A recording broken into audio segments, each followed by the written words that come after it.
गधा। एक समय की बात है, किसी कस्बे में एक धोबी रहता था। एक रात जब वह सो रहा था, एक चोर उसके घर के पिछवाड़े में आ घुसा।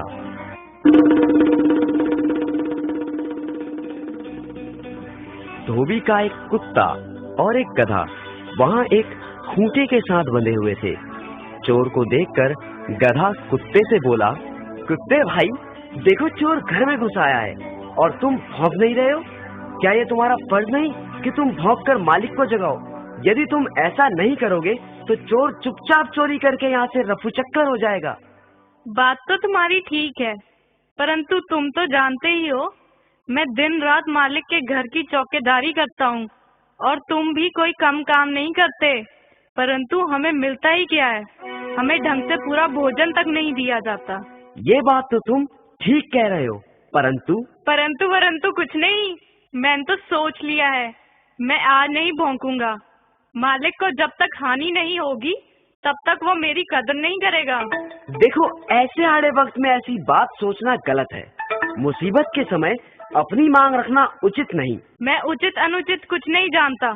मैंने तो जो कह दिया सो कह दिया। ऐसे मालिक का भी क्या करना जो अपने काम से ही काम रखे, लेकिन हमारा ध्यान बिल्कुल ना करे।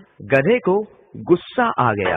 ओए मतलब परस, तू अपने फर्ज में कोताही कर सकता है, परंतु मैं तेरी तरह कमीना नहीं। लगता है मुझे ही कुछ करना पड़ेगा। और गधा जोर जोर से रैंकने लगा।